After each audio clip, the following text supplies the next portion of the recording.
All right, wash trading. Members of the House of Representatives have now proposed a bill from Monday that imposes wash sale rules on commodities, currencies, and digital assets. Here is what a wash sale is. If I buy, let's say, a stock at $100 and that stock falls 30%, now it's at $70, and I sell the stock and then I wait 10 seconds and then I buy back the stock, technically, I should be able to book a $30 loss. I lost $30. I bought something and I sold it when it went down $30. I booked a $30 loss. Now, historically, what people tried to do was they just bought the stock right back, because what that would allow them to do is they still have, let's say it was one share of Amazon, $100, it falls to 70, I sell it, I book a $30 loss, and I still have the one share of Amazon because I bought it right back. So I hold one share of Amazon, but I just booked a $30 loss. I can put that against my income or on capital gains later in the year. Obviously, there's people who say you shouldn't be able to do that in the stock market. And so there was a rule passed, a wash sale rule, which says if you go and you actually sell the asset at a loss, you cannot buy it back within, I believe it's 90 days, within 30 days.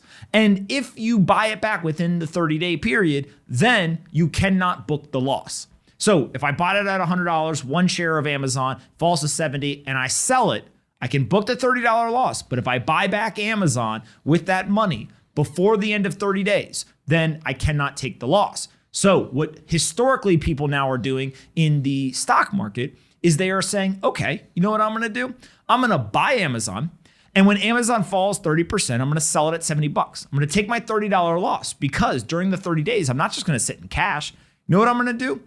I'm going to buy another stock that has a very high correlation to Amazon. Maybe I'll go and I'll buy Shopify, or I'll buy another stock that gives me exposure to a similar industry or a similar type of correlation. And therefore, I didn't buy back Amazon, so I still get my $30 loss, but I'm holding a stock now that has high correlation to Amazon, so I still get some of the exposure to that asset.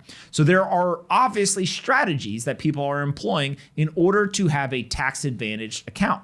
Wash trading is an attempt at tax loss harvesting. Tax loss harvesting is simply the idea that if you're holding an asset and it has dropped a lot in value and you sell it, you can book that loss. Now, in crypto, commodities, and also in currencies, wash trading rules do not apply.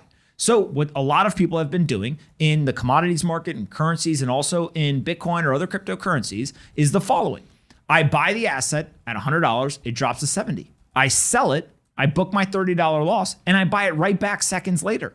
I still have the same amount of the asset, and now I have a $30 loss. And I do this over and over and over and over again, and I end up stacking up a very large negative tax bill. Because what I have is I have a bunch of losses on the year. So in theory, you could watch, let's say in 2017, Bitcoin go from $1,000 to $20,000 in 2017. But there was 5 or 6 30% drawdowns.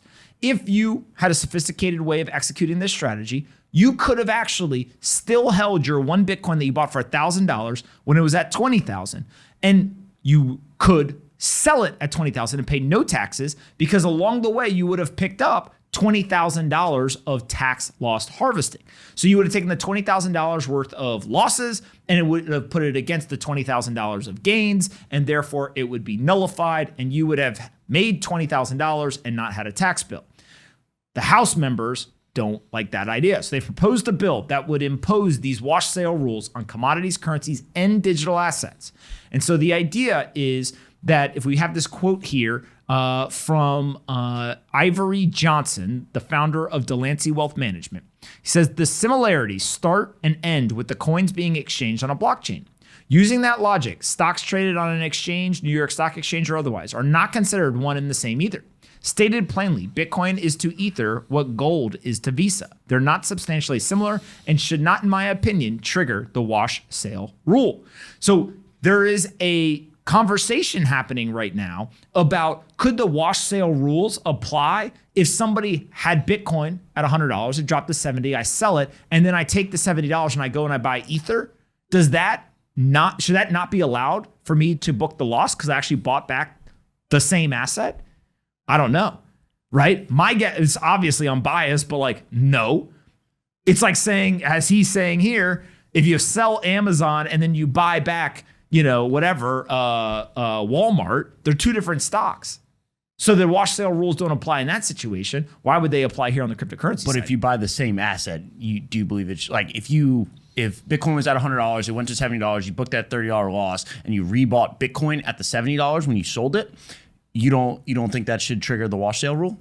I think this bill is this rule is going to get passed. Crypto is going to change. It's going to be more regulated in that aspect of it, and enjoy it while you can.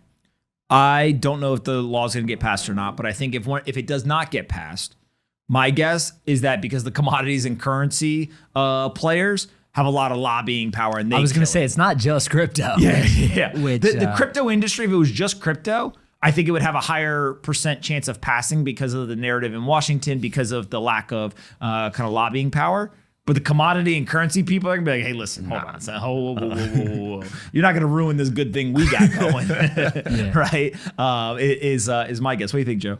Well, they're also doing it to try to raise money for a $3.5 trillion spending package. So don't talk about the spending. Don't be logical. Yeah, we don't want to talk about spending. I mean, let's be clear why they're trying to do this. It's not to protect retail traders or do the other stuff that they'll claim. It's to raise money, $3.5 trillion for spending.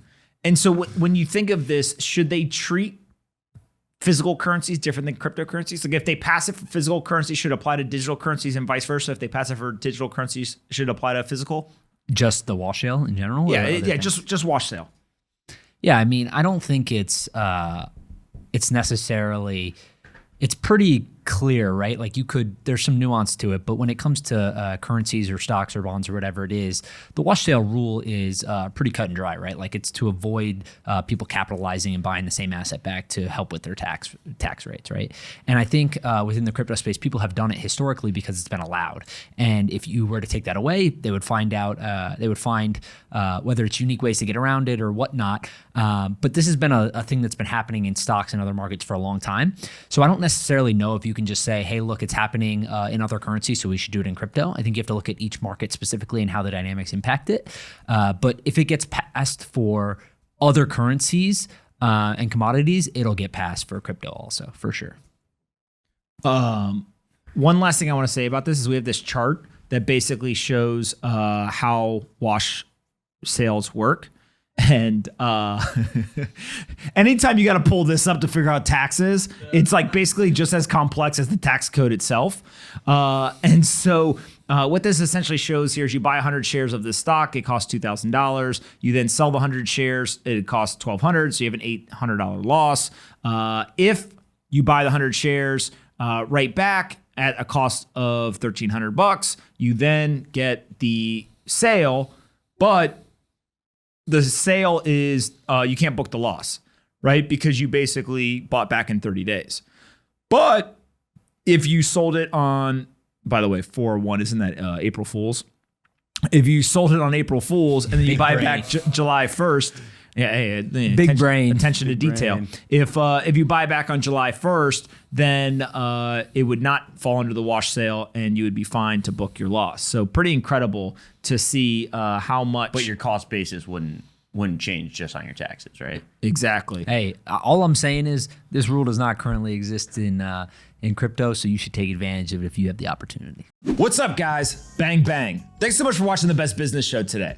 If we're going to be the best business show, we obviously need the best partner. That's why the exclusive sponsor of The Best Business Show is SoFi.